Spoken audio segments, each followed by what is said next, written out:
Siempre he tenido un grupo de amigos peculiar. Todos terminaron en trabajos tradicionales de hombres. Tala de árboles, plataformas petroleras, construcción. Yo soy la oveja negra del grupo. Me metí en ingeniería de software. Ellos no pierden la oportunidad de burlarse de mí por trabajar con cosas de nerds, como le dicen. Pero yo siempre les devuelvo el golpe. A mí no gustar computadora, yo cavar hoyos. No soy precisamente la adición más lógica al grupo, pero de alguna manera somos buenos amigos y eso funciona.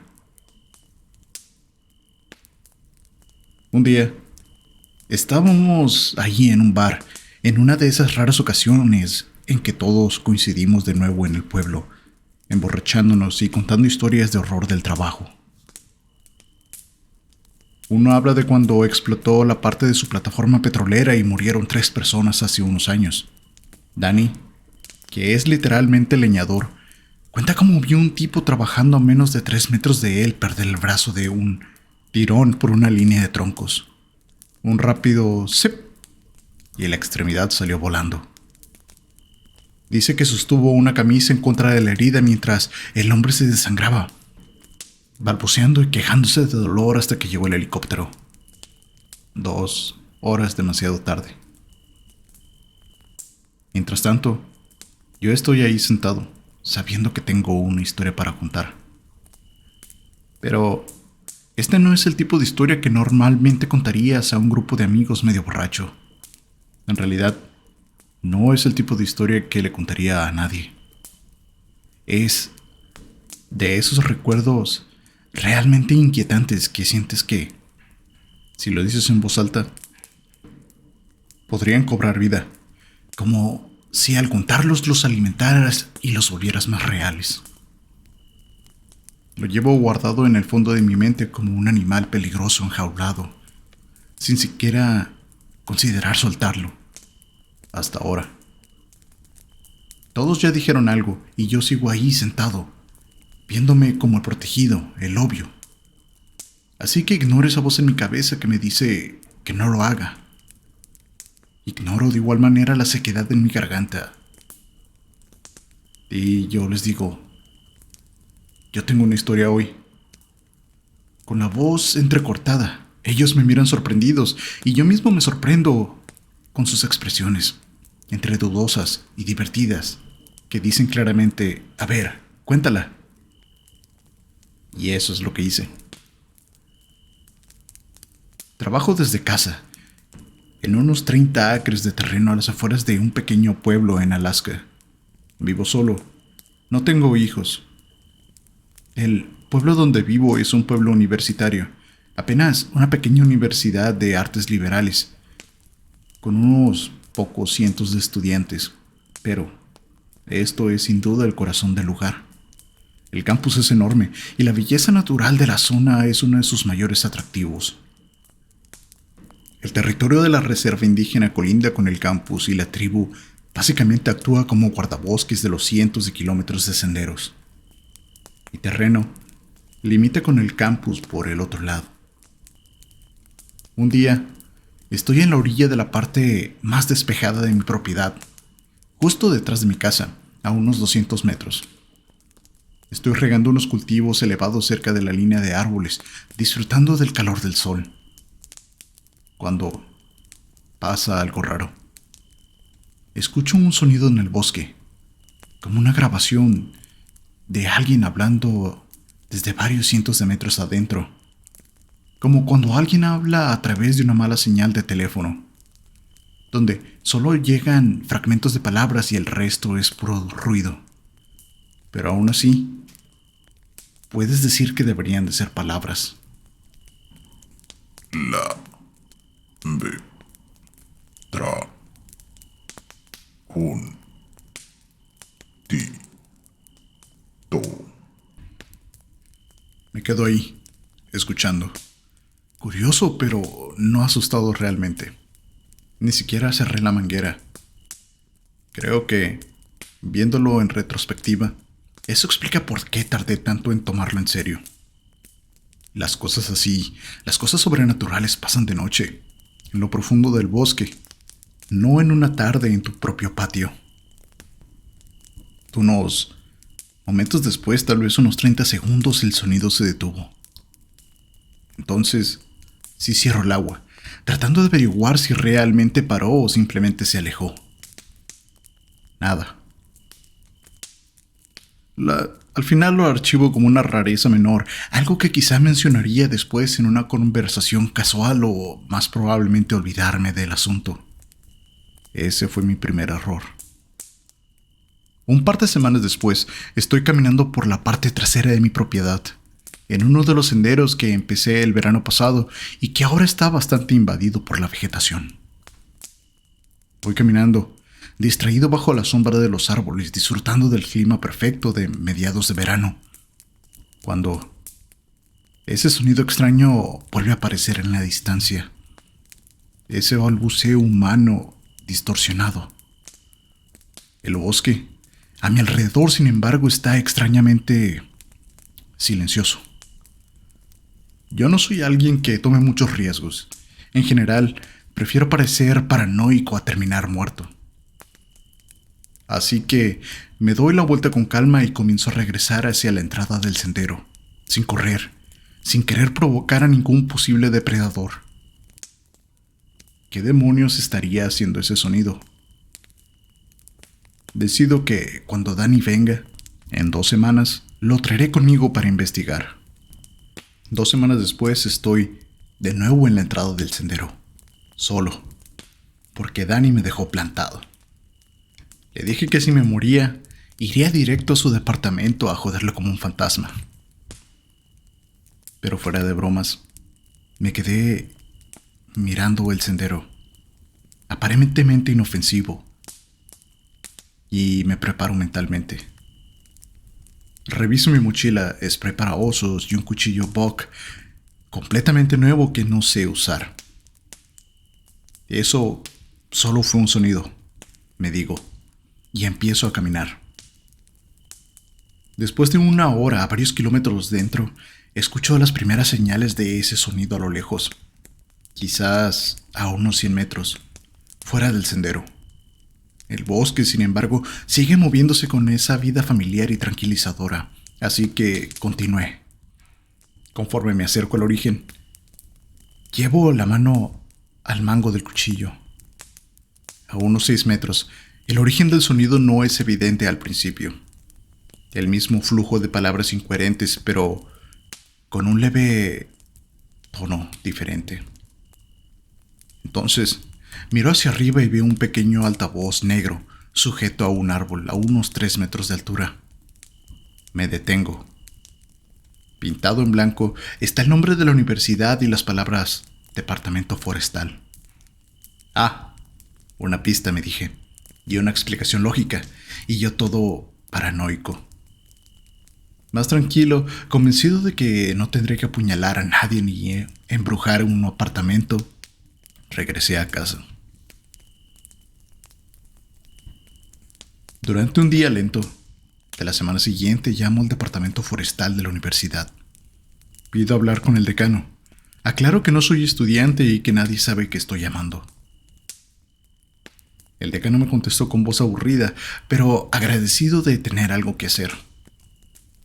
Resulta que ese altavoz era parte de un proyecto artístico en el que los estudiantes grababan poemas que se reproducían en el bosque. Funcionaba con energía solar, aunque sospecha que la conexión del que encontré ya fallaba. Cada semestre alguien debía ir a actualizar los audios en un reproductor resistente al agua en la base de cada árbol. El proyecto fue cancelado, después de que la tribu cercana se quejara. Al principio ignoraron las peticiones, pero la administración intervino para no dañar la relación. Probablemente simplemente olvidaron retirar ese altavoz en particular. Misterio resuelto, ¿no? El resto de la temporada de caminatas pasó sin incidentes. Un mes después de que la nieve finalmente se derritió, decido regresar a ese sendero.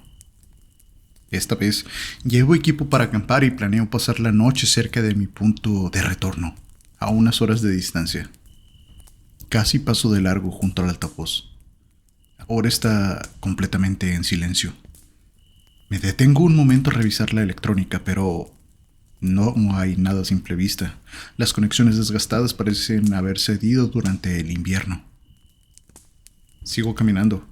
Un par de horas después ya he armado mi campamento y preparado algo sencillo, un café y unas salchichas asadas. Es tarde, pero aún queda algo de luz. Me siento inquieto, así que decido avanzar un poco más allá de mi punto planeado. Tomo un pequeño sendero secundario que sube, quizás hacia una buena vista. Apenas llevo unos minutos caminando cuando mi mente empieza a divagar. Estoy disfrutando del sol de la tarde y del primer buen clima de la temporada.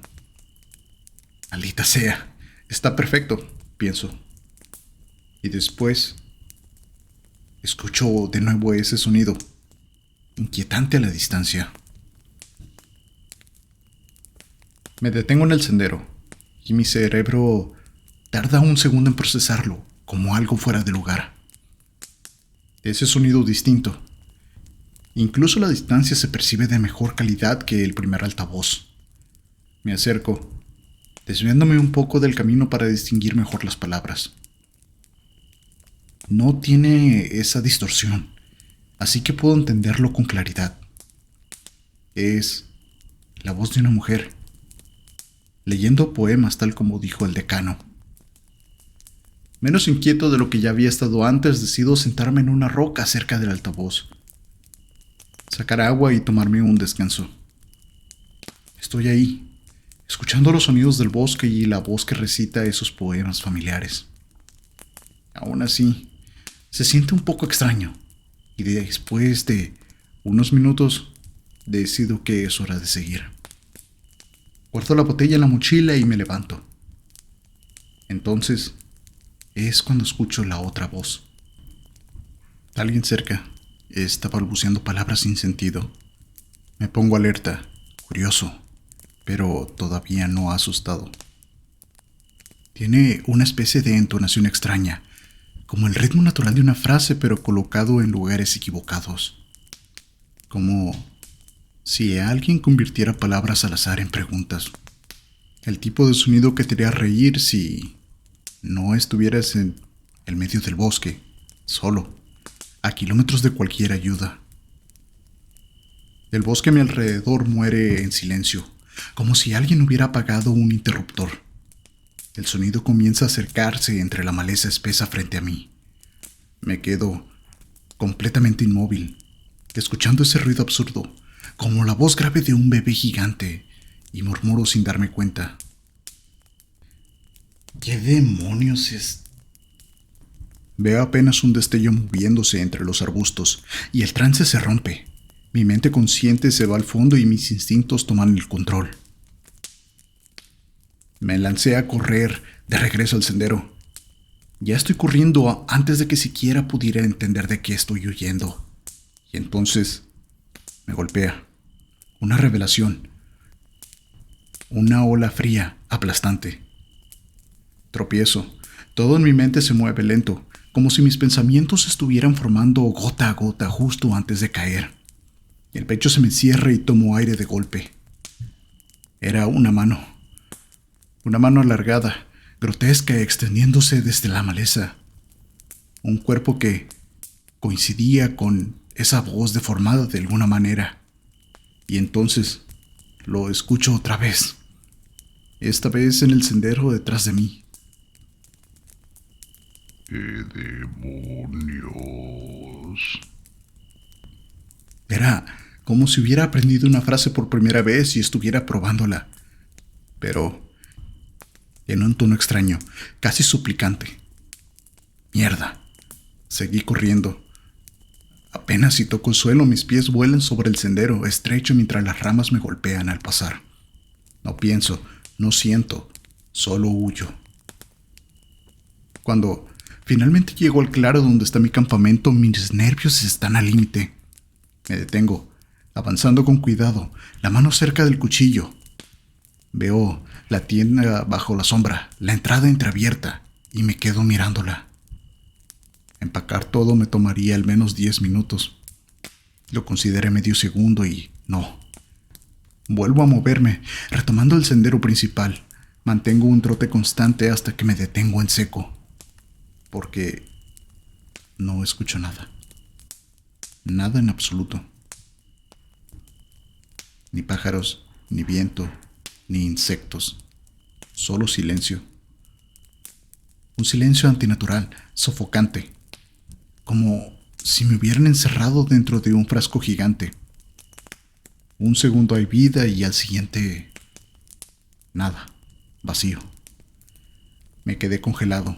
Siento el corazón golpeando contra mi pecho, pero todo lo demás en mí está completamente inmóvil. El aire es pesado, caliente, muerto contra mi piel sudorosa. Es como estar encerrado en un ático en el verano. Y entonces lo entendí. No debía moverme. No es la sensación de que te observan, es algo peor. Es como si me estuvieran examinando, como si algo estuviera intentando decidir qué soy. Y mi instinto me dice que me mezcle, que haga lo que hacen las demás cosas. Quedarme quieto, esperar. Así que eso hago. Me quedo ahí, congelado, a mitad de un paso prácticamente, a mitad de una respiración.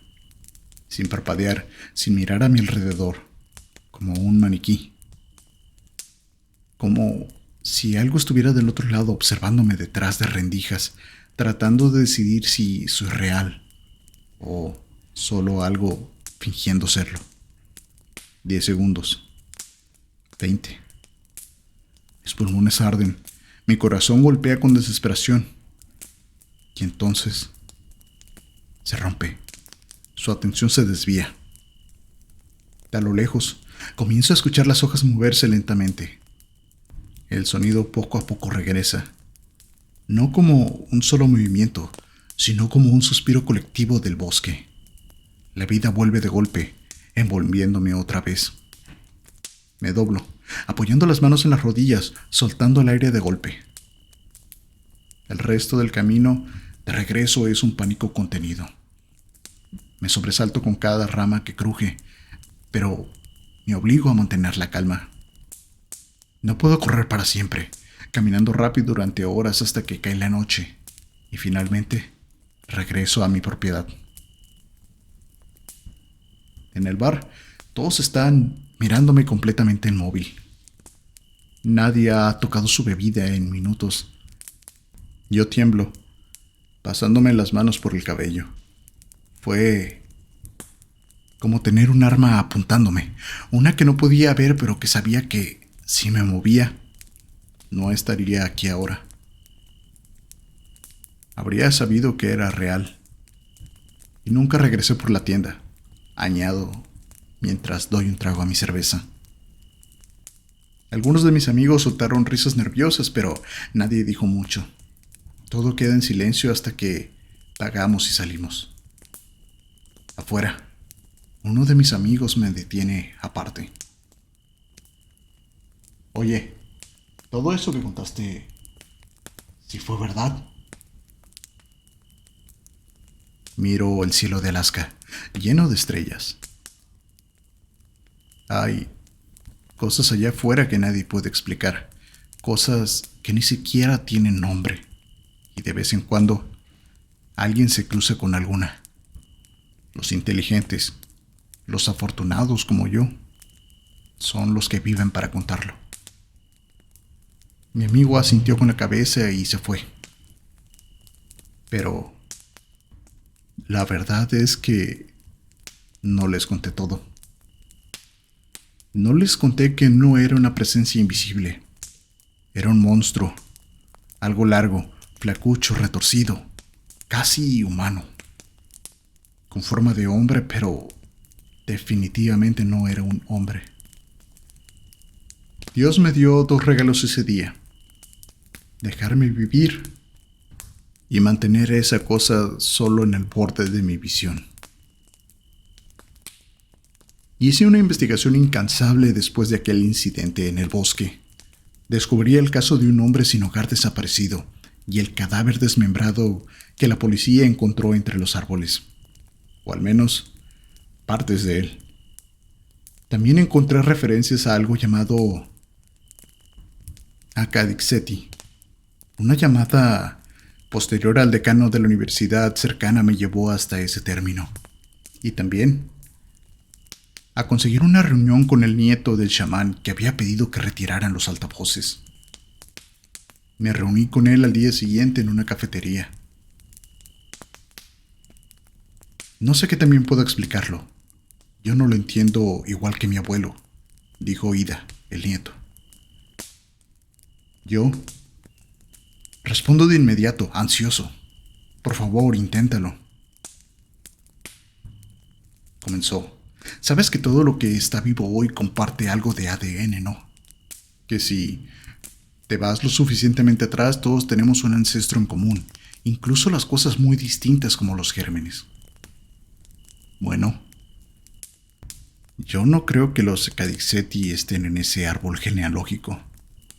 Creo que vienen de otra cosa. Ida se queda en silencio un momento, como esperando escepticismo. Tal vez hace 2 días lo habría tenido, pero hoy mismo no. Esto no es un juego, continuó, sosteniendo un frappuccino entre las manos. En la universidad piensan que mi abuelo está loco. Solo le hicieron caso porque es respetado en la tribu. Pero incluso ahí, muchos también creen que lo está. ¿Y tú crees que tu abuelo está loco?, le pregunté. ¿Sobre los Akadixeti? La expresión de Ida cambió.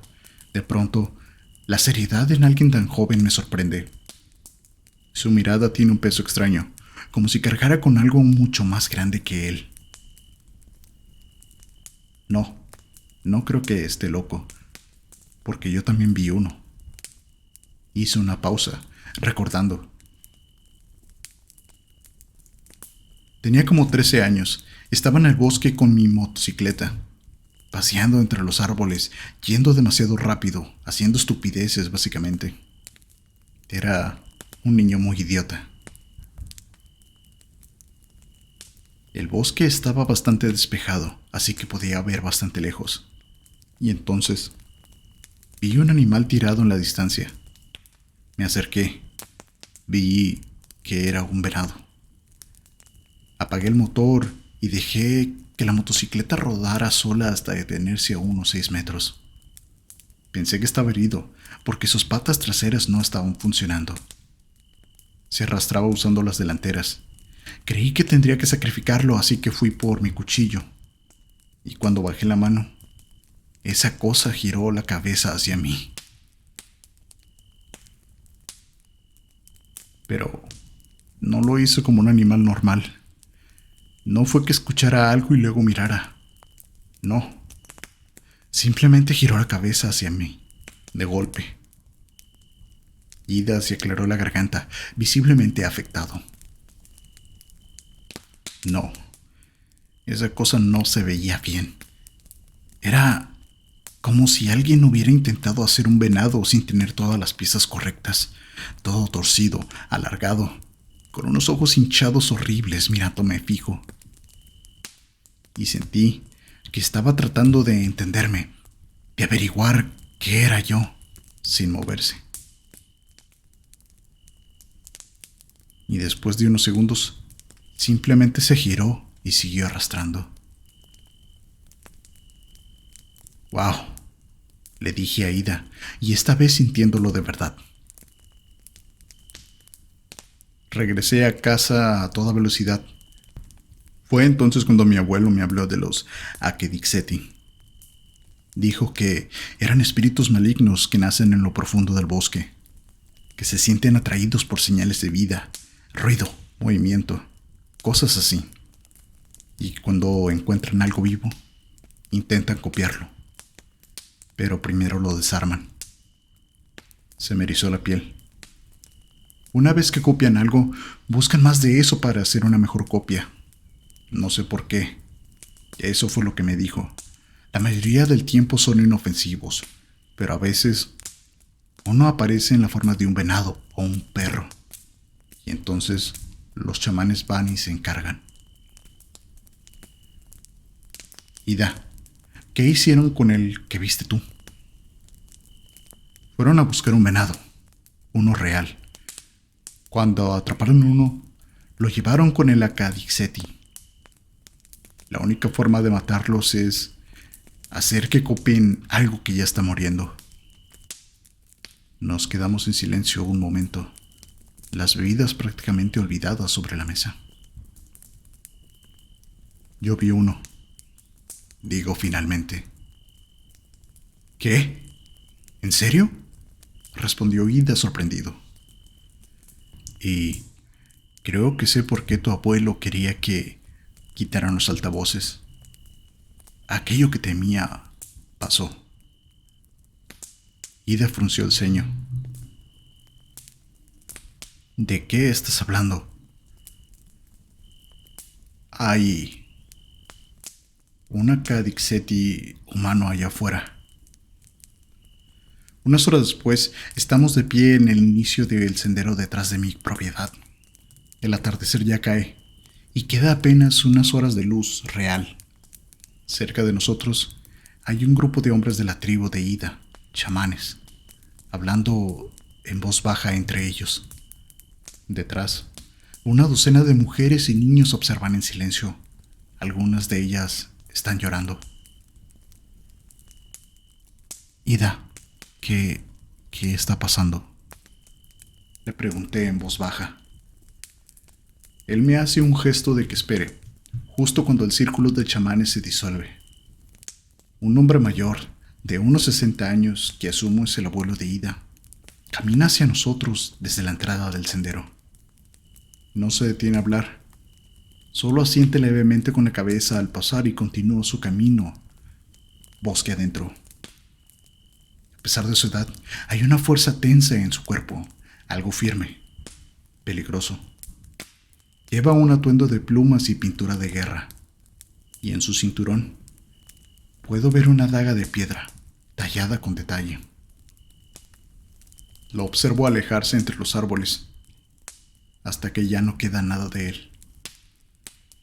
Finalmente, rompo el silencio. Ida, ¿cuándo va a volver? Él no me respondió de inmediato. Solo me miró con una expresión plana, pesada, casi resignada. No va a volver. Y entonces sus palabras de antes regresan, claras, inevitables. La única forma de matarlos es hacer que copien algo que ya está muriendo.